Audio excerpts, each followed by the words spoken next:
Welcome to the Personal Lens, where we explore the political through the personal.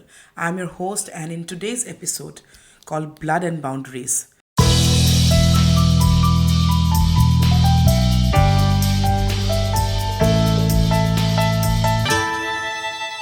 we are diving into a topic that's as old as human civilization and yet still shrouded in silence, shame, and stigma: menstruation. It's a biological process that roughly half the population experiences, and yet it continues to be treated as taboo, impure, and even dangerous in many social and cultural contexts. But menstruation isn't just about biology. It's about who gets access to education, who gets to pray, who is considered clean, and even who lives or dies in childbirth. This episode isn't just about periods, it's about power and how the regulation of a bleeding body becomes a method of social control. Let's start at the beginning.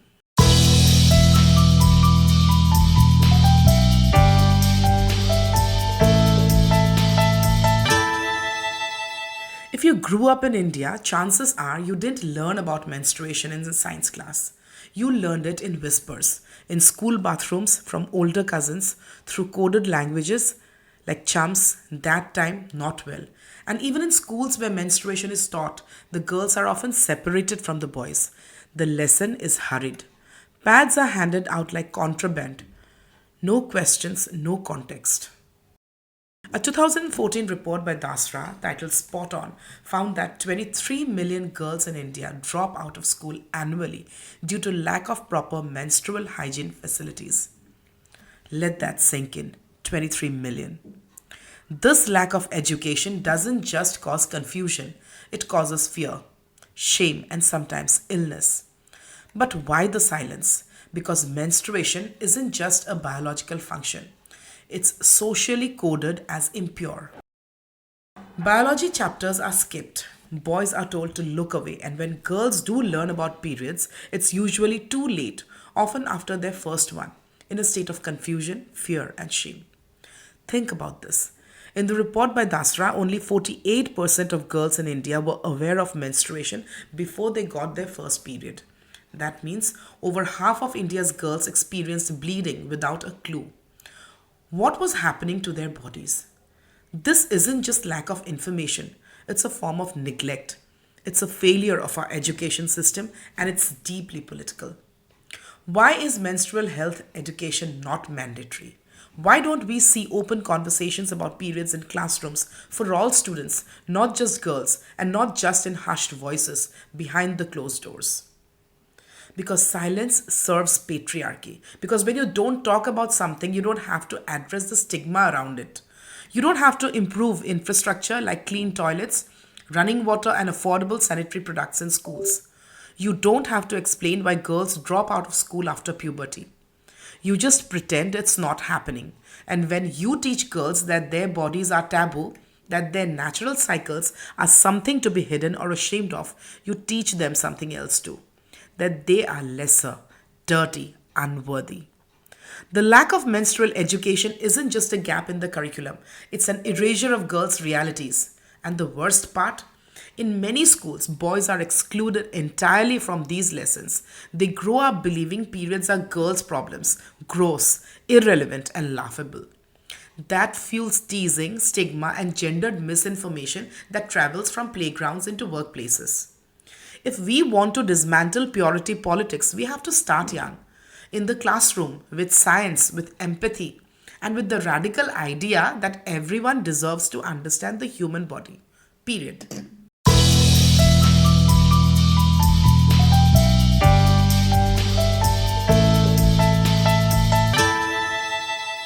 Using a hygienic method of menstrual protection is important for women's health and personal hygiene. In the National Family Health Survey, women aged 15 to 24 were asked what method or methods they use for menstrual protection, if anything.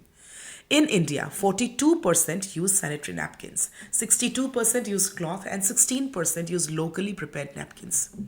Overall, 58% of women in this age group use a hygienic method of menstrual protection. It was found that women with 12 or more years of schooling are more likely than 4 times as likely to be using a hygienic method as women with no schooling. Moreover, 48% of rural women use a hygienic method of menstrual protection compared with 78% of urban women. Let's talk about purity now. In many Indian households across religions, regions, and castes, menstruation is still treated as a pollutant. When you're on your period, you can't enter the kitchen, you can't go to temples, you can't sleep on your regular bed. You're given separate utensils, you're not even supposed to touch pickles. But these aren't just quirky customs, they are mechanisms of social control. In the Hindu caste system, purity and pollution are central organizing principles. Anthropologist Mary Douglas, in her landmark work Purity and Danger, argued that societies use the ideas of pollution to draw boundaries, not just hygienic ones, but moral and social ones. And in India, these boundaries often fall hardest on Dalit and Adivasi women.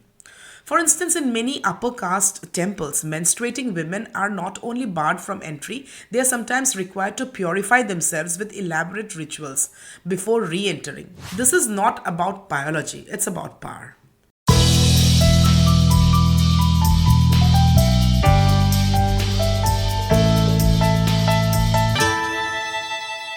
Now, let's zoom into a case that made global headlines.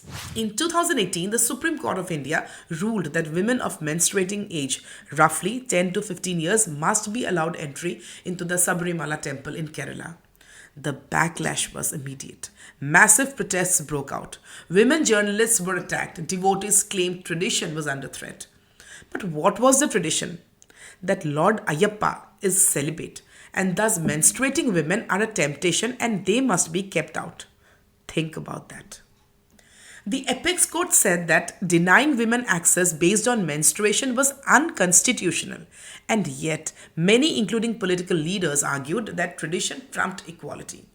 The case revealed something important. Even modern legal institutions struggle to dismantle purity politics, and the court itself was split.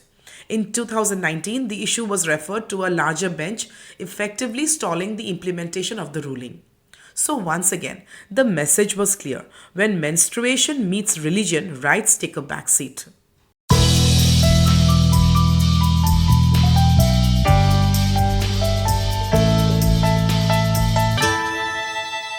And now let's talk money. Menstruation is expensive. Pads, tampons, painkillers, heating pads, clean toilets, running water, it adds up.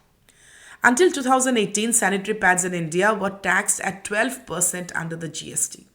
Activists rightly asked, why tax something that half the population needs every month? The tax was eventually scrapped, but affordability remains an issue. According to the National Family Health Survey, only 64% of women aged 15 to 24 use hygienic menstrual products. In rural areas, this drops to below 50%. Many girls still use cloth, ash, husk, or even newspaper, methods that can cause infections and reproductive health issues. Women working in garment factories or as domestic workers often can't take breaks during their period, even if they are in pain. Some skip meals to avoid using the toilets. Many don't even have access to sanitary products during work. So, when we say menstruation is political, we are also saying it's economically unjust. But the story doesn't end in silence and stigma. Across India, women and queer activists are challenging purity politics. Menstrual hygiene campaigns in schools are making conversations normal. Activists like Sabrimala's Kanaka Durga took on centuries of discrimination to enter the temple. Grassroots collectives are making eco-friendly pads and distributing them for free. Art projects, Instagram accounts, comic books, they're all turning menstruation into a topic of dialogue. Several organizations are running menstrual awareness programs with a focus on young girls and mothers in rural areas. There's a long way to go, but the movement is growing and it's led by those who bleed and are no longer willing to be silenced.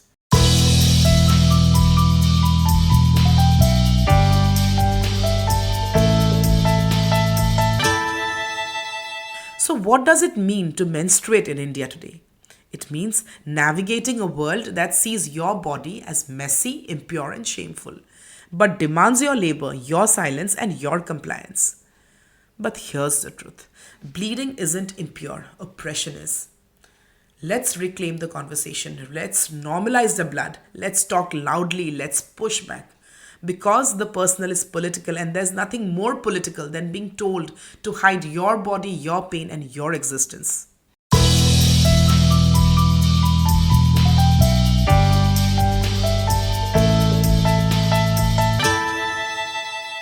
Thank you so much for listening to The Personal Lens. If you found this episode meaningful, share it with someone who needs to hear it. Do leave your thoughts and comments at the email provided in the description. Do not forget to like, subscribe, and share The Personal Lens. And as always, stay curious, stay critical, stay compassionate, and keep looking through the personal lens.